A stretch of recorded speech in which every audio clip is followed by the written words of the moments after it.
Now, Joe Bob's Last Call and Damnation Alley on TNT. Cool scene where Yul Brynner cuts off his own hand and burns the stump in the fire. Pretty worthwhile scene, but think about that. There are two ways to accomplish this. Cut off your hand or cut off William Smith's hand, right? And there happened to be that convenient axe within reach while they were fighting. Who knows what else was lying around there? And the gal who just had the baby, she probably could have got up and helped, don't you think? I'm just guessing here. But that was the creative choice made by writer-director Robert Klaus. And any guy who directed Bruce Lee movies, both when Bruce was alive and after Bruce was dead, is all right with me. So, okay, I want to let you know that next week we have one of the finest zombie exploding head comedies of all time, Return of the Living Dead, followed by the one and only Jaws sequel that's almost as good as the first one, Jaws 2. Okay, flashback to 1977. The bicentennial is over, the shark is dead, and everybody wants one of those John Travolta white suits from Saturday Night Fever. Some of the most popular movies in the history of life came out of 1977. Star Wars, Close Encounters of the Third Kind, and of course, Damnation Alley, which we have for you tonight. It stars the great Jan Michael Vincent and the late George Peppard as a couple of guys who hate each other for about 5 minutes till the whole world gets nuked, and then they drive the Oscar Mayer Wiener armored battle truck across country in an epic quest to reach the Mecca that might save mankind, Albany, New York. So let's do those drive-in totals and get it started. We have 250 million dead bodies, no breasts, exploding continent, axis tilting, giant scorpions, exploding military base, gospel singing, face eating, rock throwing, flash flood, axis retilting, gratuitous shaving, cockroach foo, hillbilly foo, and no plot to get in the way of the story. 2 stars, check it out. I'll be right here to guide you through it. And did I mention that this was a post-apocalyptic flick? That's our theme for 1999. Next year, we'll be showing only movies that have marching bands in them, you know. 2001 is all films starting with the letter C. See, we're working on 2002 because TNT says we have to have themes. We have to have theme nights. So this is post-apocalypse, also known as post-Holocaust. They call it both things. Why don't they ever have pre-Holocaust movies, you know? Pre-apocalypse night on TNT. Movies where everybody is so happy. Nobody's dying. We're happy, because nobody would watch that, would they? Do you know how often people rip off our Monstervision website? I'm proud of that.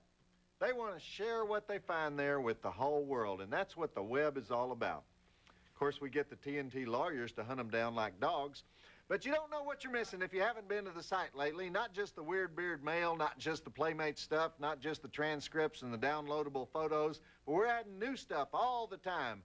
New stuff to steal so we can sue their butts. Check it out at the tnt.turner.com/monstervision. We don't really sue them. We get a couple of grease monkeys to rough them up a little bit.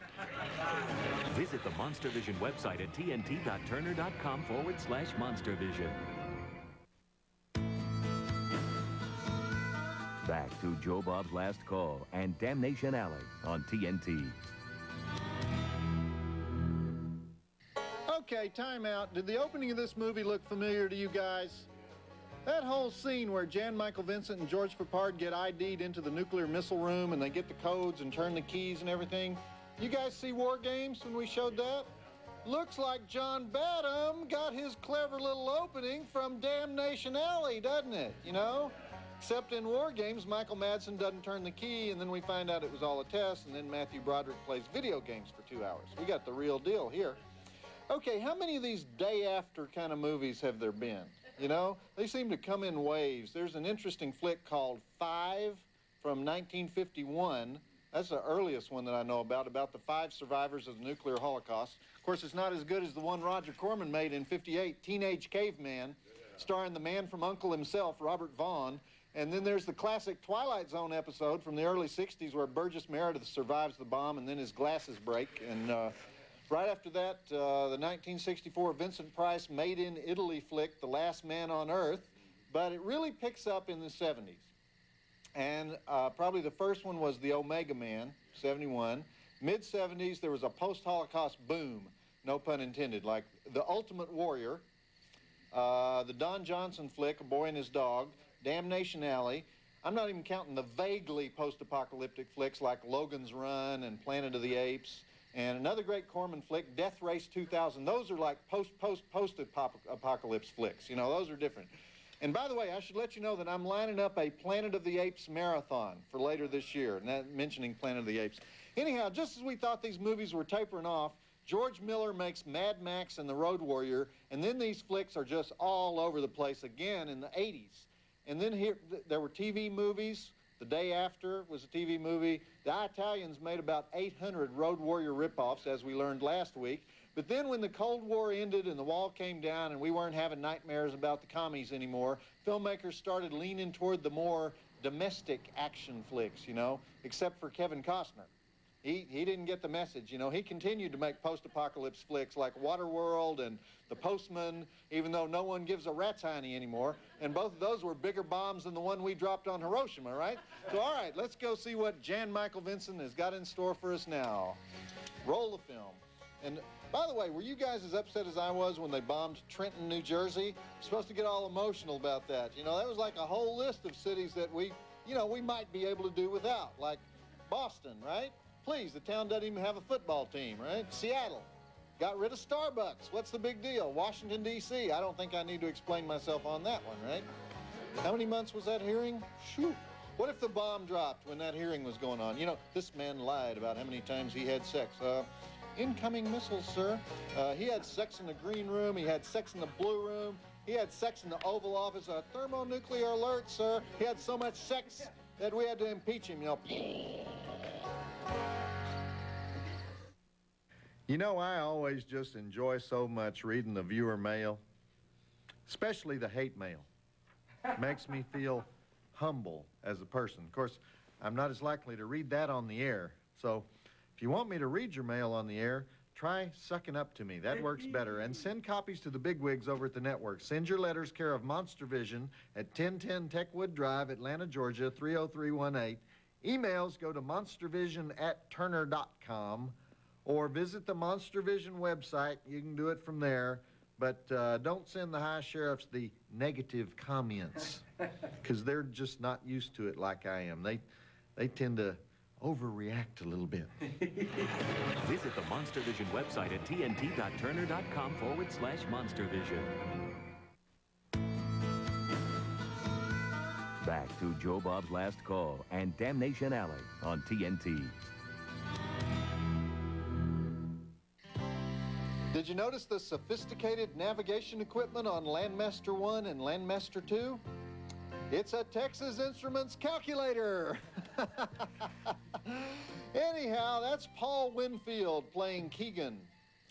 You guys made it through Star Trek II when we showed that a few weeks ago. Remember when Ricardo Montalban puts the killer larva into Chekhov's and the other guy's ear? Well, Paul Winfield was the other guy, the guy who was not Chekhov. Paul's one of the few guys in this movie who still works all the time. And the other guy, the one driving the second Oscar Mayer Wiener truck, his name's Kip Niven. And he's played many a supporting role in disaster movies, including Earthquake, Airport 75, The Hindenburg, and a 10-year marriage to Linda Lavin, which couldn't have been pretty, right? Okay, there's a storm of brewing, so let's go check it out. Linda Lavin from Alice, right? The show that popularized the phrase, kiss my grits, right? Which I'm now going to hear all day long for the rest of the night. Because, hey, kiss my grits, you know, it's one of those things that once you say it, everyone has to say it, you know. No, you kiss my grits, aren't we mature? What would you do for a Monstervision t-shirt? Never mind, don't tell me. I've already seen some of your propositions. Well, I'll make it easy for you. Try to win one through our Monstervision caption contest. All you have to do is make the six-headed jury laugh. To try, just go to tnt.turner.com/Monstervision. Go on, try it. And when you get your t-shirt, take a picture of yourself in it and send it to me. I'll put it where I put all my fan mail. And wouldn't you like to know where that is? Play the Monster Caption Contest and win a free t-shirt at tnt.turner.com/Monstervision. Back to Joe Bob's Last Call and Damnation Alley on TNT. First, the streets of New York are turned to dirt, and now Circus is just one big sandbox. Apparently, there's going to be lots of sand in the apocalypse, and that's the spicy French actress Dominique Sanda as the gal who slept with the casino owner to advance her career, and then, darn, those atomic bombs just threw everything off track, you know? Dominique definitely fits into the category of women you would do stupid things for, you know what I mean? I'm surprised George Peppard is just not all over her like Ugly on a Toad, because remember George in the Carpetbaggers? He would just assault those pretty girls, do those mash-face power kisses. You don't even see those in the movies anymore. But now he's got the white hair, and he just says, put on a T-shirt and some jeans, honey. You know? Wish I'd thought of that Frank Sinatra line, though, you know, before Frank kicked the bucket, you know. Hey, babe, come on down to the bomb shelter with me. I'll introduce you to Conway Twitty.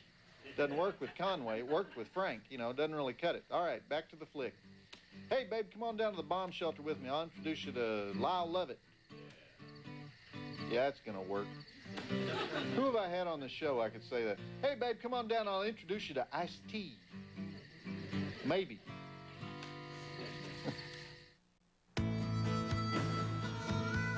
Back to Joe Bob's Last Call and Damnation Alley on TNT. And so we have the famous Salt Lake City armor-plated cockroach motorcycle race screaming French girl sequence, leading me to ask the question, what the hell is going on in this movie? How come the nozzle on the gas pump is all rusty, but there's a perfect brand new shiny motorcycle for Jan Michael Vincent to tool around on? And of course, they must have spent a lot of the $8 million budget of this film just on that scene where Paul Winfield gets his face eaten off by the killer cockroaches. This was a big budget movie for 20th Century Fox, but Fox wasn't too thrilled with it, and so they put it on the shelf for a year before they released it. I can't imagine why. Anyway, they have the screaming talents of Dominique Sanda, although I think they might have dubbed those screams, now that I think about it, because every time she has to do anything emotional, they put it off camera. They don't show her face. They have the future A-Team star, George Peppard. They got Jan Michael Vincent before all the car accidents. And they've got director Jack Smite, maker of such great films as Harper, Midway, Airport 75, one of my favorites. That's the one with Charlton Heston, Karen Black, Linda Blair, Sid Caesar, and Helen Reddy as the nun who sings Delta Dawn. All right, looked to me like there were a couple of roaches still stuck to Jan Michael and Dominique, so let's get back to the flick. You guys want me to sing a little Delta Dawn?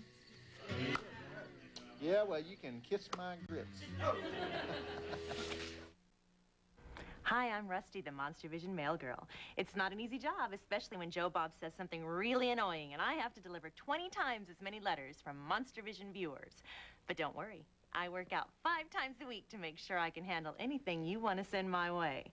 Come visit me at Monstervision website, tnt.turner.com/Monstervision, and I'll show you what I mean. See Rusty deliver the Monstervision fan mail to Joe Bob Briggs every Saturday night on TNT. Back to Joe Bob's Last Call and Damnation Alley on TNT. Okay, so here are my questions. What's the power source on the electric razor George Peppard is so fond of? I haven't seen him stopping off at 7-Eleven for any AA replacement batteries, have you? What was the French girl doing with the salt? And how did that kid get a role in Bad News Bears after everybody saw him in this movie? That's Jackie Earle Haley. He was also in Breaking Away, playing the greasy, pimple-faced kid. He specialized in greasy, pimple-faced kid roles. I think the last thing I saw him in was Maniac Cop 3, and then he kind of disappears from the scene. Anyhow, the wayward cockroaches haven't turned up in the Landmaster yet, and maybe that's what the salt was for. So, okay, let's go. By the way, I happen to know that the crater they caught the kid by is in Arizona, okay? So we've gone from California to Vegas to Salt Lake to Arizona, and this movie is only about, what, an hour and a half old? We're going to Albany, right? So I guess we're going to have an extended action sequence in every single state on the way to Albany, New York. We're going to be watching the Teletubbies here by the time they hit Niagara Falls. Man.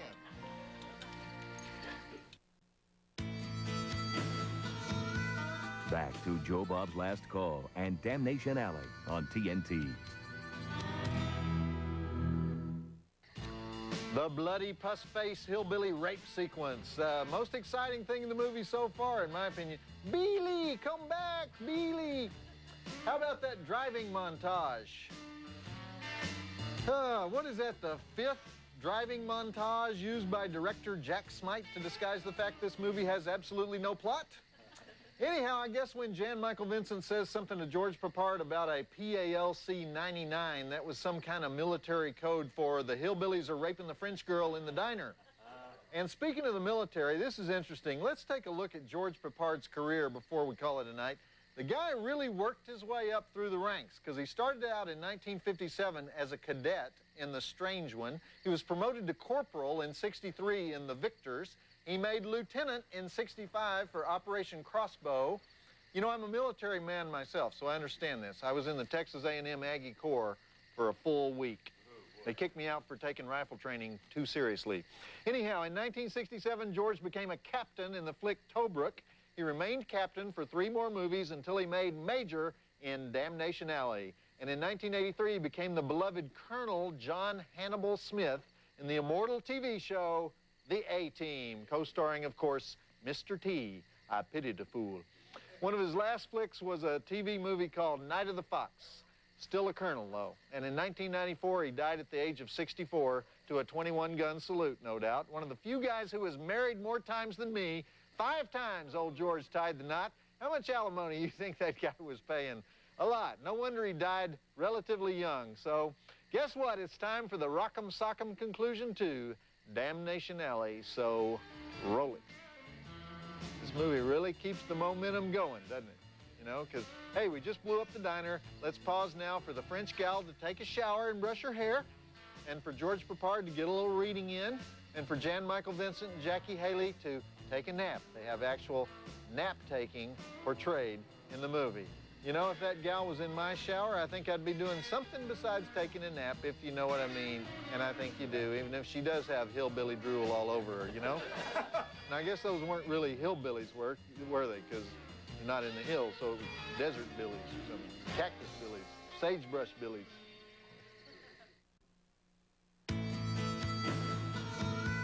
Back to Joe Bob's Last Call and Damnation Alley on TNT. Sure, we've seen it before. The old plot about the tidal wave that hits Detroit and drives the amphibious military assault vehicle under the water, and then it bobs up 17 miles from Albany, and civilization is saved by the modern Noah, George Papard, and the virile motorcycle-riding Jan Michael Vincent. The timeless classic, Damnation Alley. I want to remind you that next week we have the great zombie spoof, Return of the Living Dead, plus the Jaws sequel made after they lost Richard Dreyfuss and Robert Shaw, but before they went 3D, Jaws 2. Unless we get nuked. In that case, I'll be holed up in my bomb shelter with the 37 cases I have reserved just for the occasion. That's it for me, Joe Bob Briggs, reminding you that friends don't let friends take home ugly women. Yeah. Did you guys hear the one about the farmer who buys several pigs, hoping to breed them for ham and bacon? After several weeks, he notices that none of the pigs are getting pregnant, and he calls a vet for help. And the vet tells the farmer he should try artificial insemination. Well, the farmer doesn't have the slightest idea what that means, but he doesn't want to display his ignorance, so he just asks the vet how he'll know when the pigs get pregnant. The vet says that instead of standing around, they'll lay down and wallow in the mud. So the farmer hangs up the phone, and he gives it some thought, and he comes to the conclusion that artificial insemination means that he has to impregnate the pigs. So he loads the pigs into the truck, and he drives them out into the woods, and he does his duty with all of them. And then he brings them back, and he goes to bed. Well, next morning, he wakes up, and he looks at the pigs, and he sees they're all still standing around. So he concludes that the first try didn't work. So he loads them into the truck again, he drives them out into the woods, he does his thing again, twice this time. He brings them back, goes to bed. Next morning, he wakes up to find the pigs, they're still just standing around. So he tells himself one more try. He proceeds to load them up, drive them out to the woods. He spends all day with the pigs, and when he gets home, he falls exhausted into bed. Next morning, he can't even raise himself from the bed to look at the pigs. He asks his wife to look out and tell him if the pigs are lying down in the mud. And his wife says, well, no, they're all in the truck honking the horn. Joe Bob Briggs reminding you that the drive-in will never die. How do you know when you're staying in an Alabama hotel? When you call the front desk and say, I've got a leak in my sink, and the person at the front desk says, go ahead.